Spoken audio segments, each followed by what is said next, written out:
Salut à toi public, dans ce petit QCM, histoire de se dégourdir un peu les neurones sur la dynamique des fluides. Alors la première question qui est posée, c'est un écoulement est en régime permanent si la vitesse d'un point de l'écoulement est la même à tous les instants. Ça, a priori, oui, c'est le cas d'un régime permanent. C'est l'inverse d'un régime transitoire où, effectivement, les vitesses ne sont pas constantes au cours du temps. La vitesse de l'écoulement est la même en tout point de l'écoulement et à chaque instant. Ça, ce serait plutôt le caractère homogène de l'écoulement et surtout le caractère non visqueux de ton fluide. C'est-à-dire que ton fluide, il n'y a pas de frottement des différentes molécules qui le constituent et au final, la vitesse, elle est la même, le vecteur vitesse est le même, quel que soit le point de ce fluide. Voilà, à partir du moment où la section est évidemment identique. La vitesse est la même en tout point de l'écoulement à un instant donné. Non, ça c'est aussi pas le cas du régime permanent. Là, le fait que la vitesse est la même en tout point d'un un instant donné, ça voudrait dire que finalement, la section de ta conduite, elle est la même de partout, qu'il n'y a pas de frottement et que tu es sur un fluide non visqueux et qu'en plus, il n'y a pas d'effet tourbillonnant. Enfin voilà, toutes les différentes caractéristiques que doit avoir ce fluide pour qu'on puisse appliquer la relation de Bernoulli, comme j'ai pu te le décrire dans le cours. Voilà. L'unité du système international d'un débit volumique, c'est le mètre cube par seconde. Je te rappelle, le débit volumique, c'est le ratio d'un volume par une unité de temps, une durée.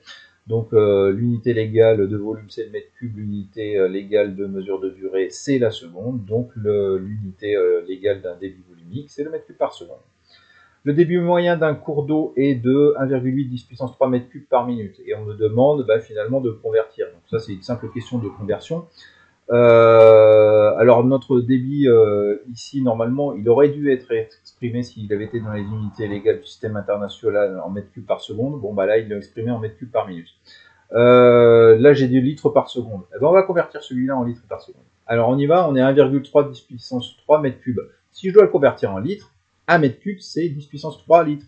Donc là on a finalement un débit de 1,8 10 puissance litres par minute. Donc du coup, si tu as envie de savoir combien il va passer en une seconde, tu peux faire ton petit produit en croix. 1,8 10 puissance 6, c'est pour 60 secondes. Et donc pour une seconde, combien est-ce qu'il y en a qui va... quel volume va traverser cette section-là? Finalement, tu divises 1,8 10 puissance 6 par 60, à savoir le nombre de secondes qu'il y a dans une minute, et tu tombes sur 3 10 puissance 4 litres par seconde. Ok. L'unité de la relation de Bernoulli. Alors, c'est le pascal, le joule par mètre cube, le newton par mètre carré. Alors, pourquoi les deux qui sont ici? Pourquoi le pascal? Parce que quand tu regardes ta relation de Bernoulli, il y a égalité entre deux points d'une conduite. Il y a égalité entre ces deux relations, entre un point A et un point B. Je t'amène à retourner sur le cours et la partie cours que j'ai décrit sur cette relation de Bernoulli.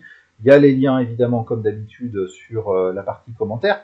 Et ici, ces deux parties de la relation, elles doivent être homogènes à une pression. Or, l'unité légale de la mesure de la pression, c'est le pascal.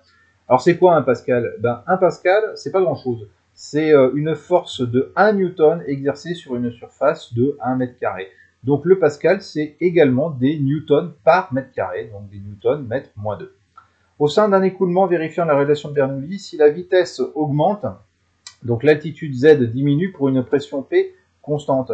Donc si la vitesse augmente, alors je te rappelle sur le débit volumique, si on a une vitesse qui augmente, ça veut dire que la section diminue et que donc la pression elle aurait tendance à diminuer également d'après l'effet Venturi. Or, si tu veux que on reste à pression constante, il faut diminuer l'altitude parce qu'on a vu que plus on était profond dans une piscine, plus la pression était importante. Un fluide incompressible s'écoule à régime permanent dans une canalisation de rayon R à une vitesse V, dans une rayon où le rayon de la canalisation est multiplié par 2. Mais qu'est-ce qui va se passer si elle est horizontale? On sait qu'on va avoir une baisse de pression, ça c'est l'effet Venturi, et une diminution de la vitesse. Or, ici, le débit volumique, la conservation du débit volumique, tu sais que c'est le produit S fois la vitesse de ce fluide. La surface, elle est proportionnelle au rayon au carré. Donc, si tu multiplies la surface, le rayon par 2, la surface, elle va être multipliée par 4. Et donc, la vitesse va être divisée par 4 pour la vitesse d'écoulement de ce fluide. L'eau en sortie d'un tuyau de lavabo de diamètre 10 mm a un débit volumique de 20 centilitres par seconde. La vitesse de l'eau à la sortie du tuyau, bah là tu utilises la formule de ton débit volumique. Hein. La section S multipliée par la vitesse est égale au débit volumique. Donc ton débit volumique divisé par la section, ça va te donner la vitesse de sortie de ton fluide. À savoir que ici, attention, 20 centilitres par seconde, ça te fait du 0,2 litres par 0,2 litres par seconde, à savoir 0,2 10 puissance moins 3 mètres cubes par seconde. Ok, et après bah, tu divises ça par la section. Alors attention aussi la section, ici il faut bien convertir, hein, tu es en millimètres, tu convertis tout en mètres. Et là tu as un diamètre, donc tu n'oublies pas de le diviser par 2 pour tomber sur le rayon. Et la vitesse ici d'écoulement de ce fluide est de l'ordre de 2,5 mètres par seconde quand tu fais l'application numérique. Voilà, donc ça, ce sont des petits exercices entrée de gamme, histoire de voir si tu as compris un peu la relation de Bernoulli et puis la conservation du débit volumique. C'est pour se mettre un peu en jambes. Je vais te corriger d'autres exercices dans d'autres vidéos, dont tu verras le lien dans les commentaires. Voilà, bah écoute, je te dis à bientôt sur la chaîne.